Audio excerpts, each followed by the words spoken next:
chamber and bring it to me. Simplicity itself.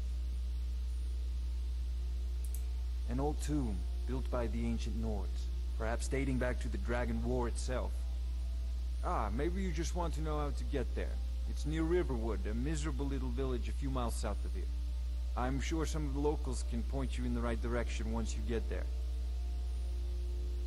Well, must preserve some professional secrets, mustn't we? I have my sources. Reliable sources. Ah, student of the craft. You'll need to start by learning an enchantment. Take an enchanted weapon or piece of armor, then use the arcane enchanter to learn its secrets. The item is destroyed in the process, so be wary. Once you know an enchantment, you'll need a filled soul gem and something to enchant. You'll use the arcane enchanter for that too. Of course, I have everything you need for sale if you have the coin. I'm not surprised you've never heard of it. Even I used to think it was just a myth. But not anymore. The Dragon War was a real event, although only the barest glimmer of the actual events has come down to us. Far back in the Mythic era, the dragons were worshipped as gods in Skyrim. Many of the monumental ruins that still dot the landscape were in fact built as temples to the dragons. The details are lost, but at some point, the Nords rebelled. After a long and terrible war, the Nords overthrew their dragon overlords.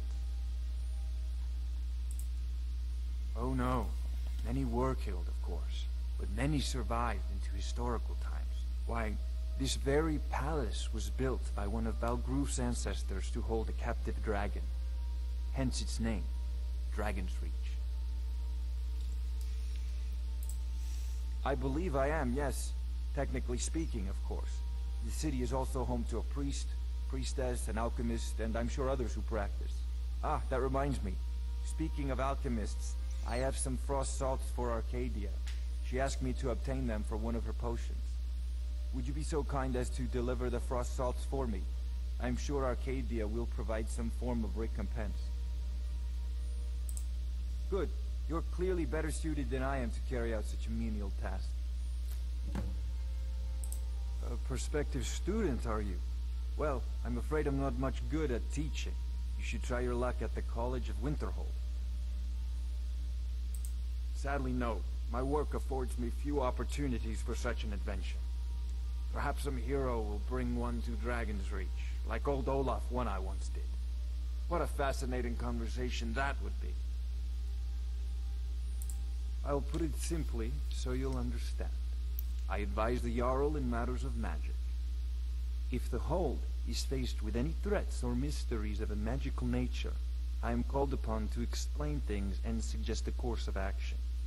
Hopefully that answer will satisfy you. Good day. This is a priority now. Anything we can use to fight I thought you were already... If I said that was a tedious question, would you be smart enough to know what I meant? Probably not. As long as I'm left alone to pursue my research, I don't care who gives the orders. Now, I'm a busy man, and your pointless questions are boring me terribly. Good day. Of course, Jarl Balgroof. You seem to have found me an able assistant. May the gods watch over your battles, friend. No doubt, he thought it was the only way to make his point. And also, because he knew he could. If it's the war you're referring to, I'm on the side of Whiterun. No doubt General Tullius and his friends in the Empire will tell you that I owe them my loyalty.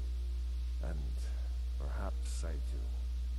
Ulfric Stormcloak would say that I owe my allegiance to the Nord people as they fight for Skyrim's independence. Perhaps this is also true. The day might come when I am forced to draw my sword for one side or the other.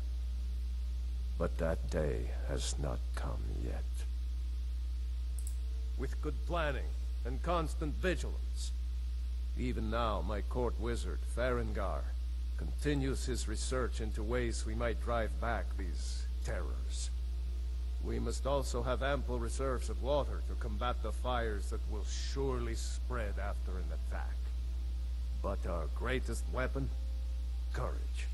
For if we cannot kill the beast, we must at least have